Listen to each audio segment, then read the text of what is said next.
At the Queen Sheba Ethiopian restaurant in Johannesburg, food and culture is celebrated regardless of political divisions. So when the civil war broke out between the national government and the Tigray People's Liberation Front in northern Ethiopia 2 years ago, owner Wandu Tesfaye said he was shocked. It was very surprised for me, but what happened was I hope this war has to be over and peace has to be integrated in the country. The United Nations says more than 5.2 million people are facing hunger as a result of the war, and international pressure to find an end to the fighting is mounting. Peace talks led by the African Union began last week in South Africa between the warring parties. That prospect of silencing the guns has given the Ethiopian diaspora hope.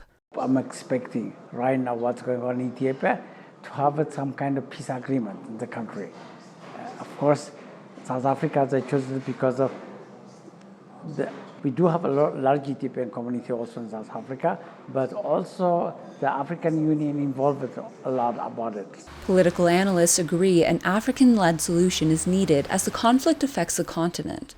I think it stopped being an internal conflict with the introduction of Eritrean forces during the first wave of fighting, where we saw thousands of Tigrayans fleeing to neighboring Sudan. Even that in itself meant that it's a regional conflict because then the Sudanese were involved.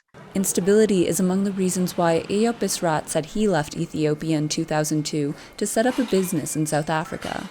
While it's been hard to watch the recent conflict unfold, he said he was relieved to hear the talks would be happening in his backyard. South Africa has influence in the rest of African countries.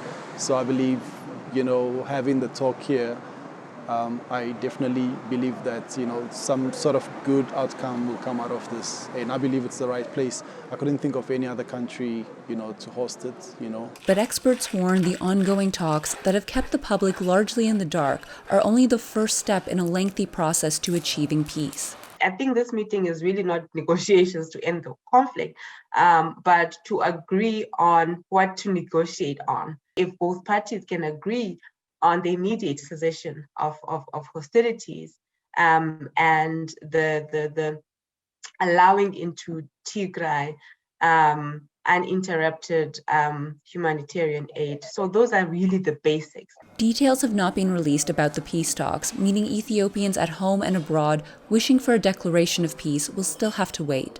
Linda Givetash for VOA News, Johannesburg.